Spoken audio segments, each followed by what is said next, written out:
J'étais encore élève infirmier psychiatrique lorsque je revis une dernière fois mon bouchon au pavillon C. Ce dernier avait désormais accompli sa métamorphose, tout de liège friable et rondeur, dilaté de neuroleptique. C'est pourquoi j'avais eu du mal à reconnaître l'élancé gringalé que j'avais connu, d'autant que l'ancien filiforme n'avait plus ses pantalons serrés comme des collants, sa veste noire qui pendait, ses longs cheveux filasses qui lui donnaient l'air d'un troubadour, sans la chanson, hélas. Lorsque mon poète avait quitté l'appartement que je lui avais laissé, j'en avais dénoncé le bail n'ayant aucun lien aux autres qui y vivautaient.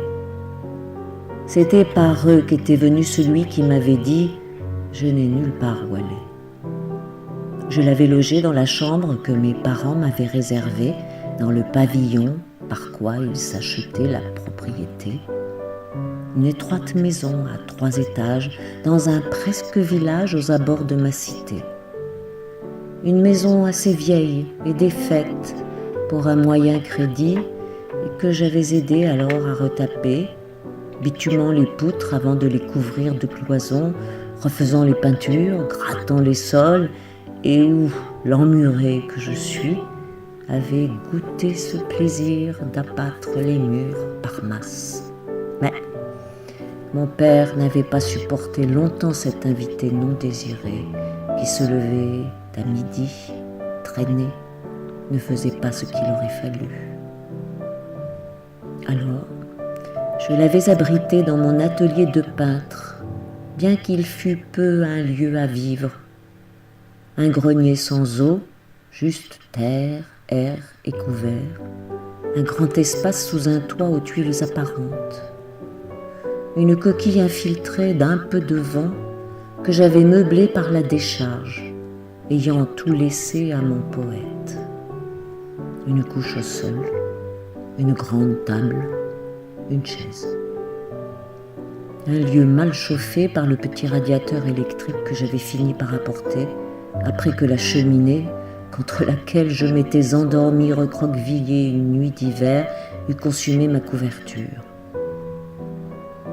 Pas un lieu à vivre, mais où j'avais vécu, souvent, en ma bascule entre l'art et l'utilité, quand je ne m'endormais pas où je m'arrêtais. Ma coquille qui abritait l'animal mou que je m'autorisais à être ici, durant le long travail de la chaise face au tableau en devenir.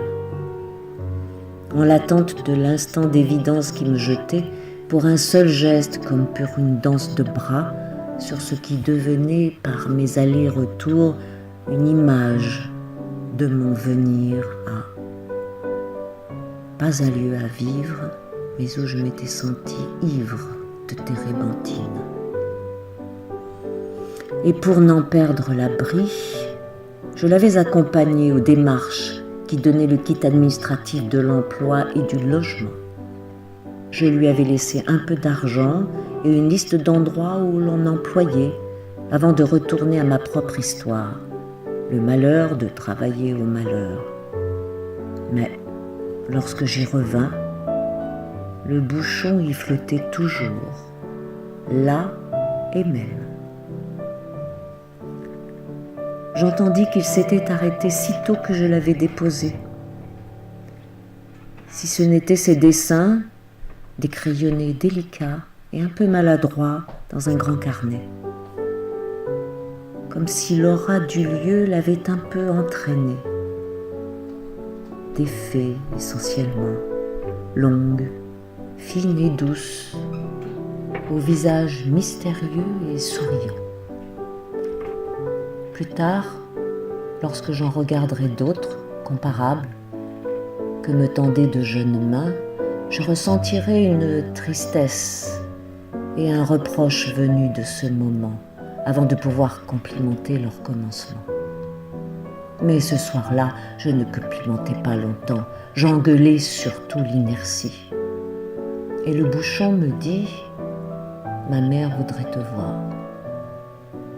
J'ai rencontré la mère dans l'espoir d'un secours, au rendez-vous d'un hall de gare. Mais celle-ci ne voulait que faire entendre sa plainte, ne voulait que me charger de son fils pour retourner sans poids à sa petite vie au train suivant. Alors, je l'ai accompagné aux employeurs, mais devant chacun, celui-là se tenait tel qu'il s'accrochait à moi, avec son petit sourire timide, ses yeux de teckel, et cela voyait trop que le dadé ne voulait qu'une chose, se faire adopter, et lui disait qu'il le recontacterait.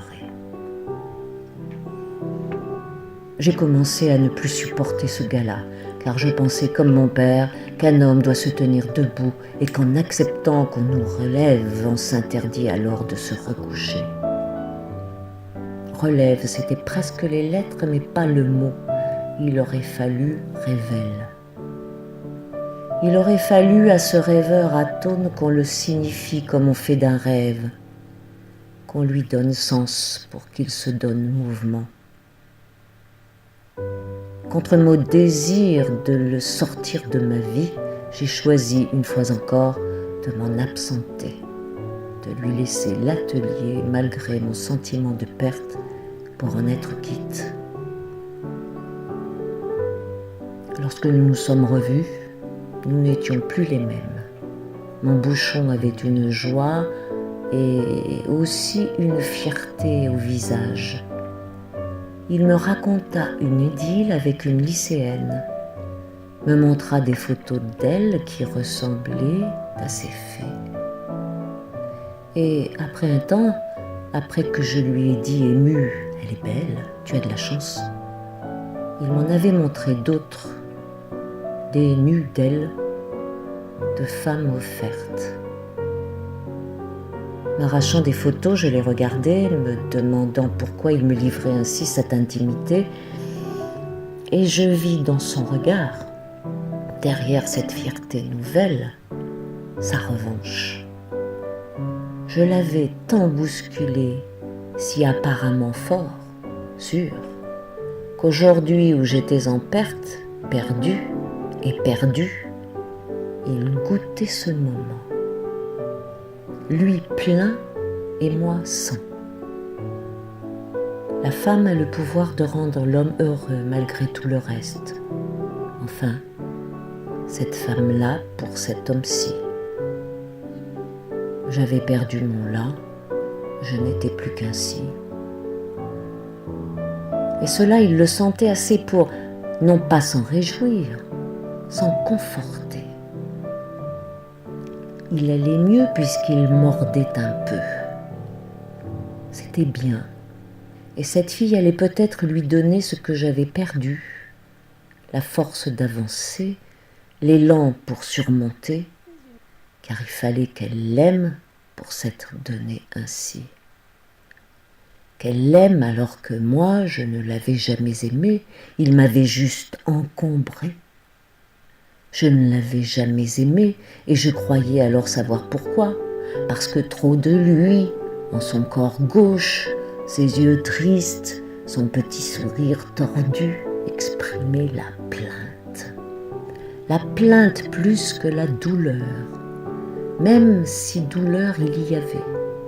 La plainte par quoi la faiblesse donne un droit, une force sur l'autre. La plainte par quoi j'avais sacrifié, enfant, mon chez-nous, par quoi j'avais déserté, jeune homme, mon chez-moi, et par quoi j'avais abandonné mon atelier à lui. Je fus rappelé quelques mois après, on l'avait viré à cause de l'odeur, celle des pots à pisse, des seaux à merde qu'il avait accumulés. La lycéenne avait dû obtenir son bac. J'ai nettoyé, j'ai oublié.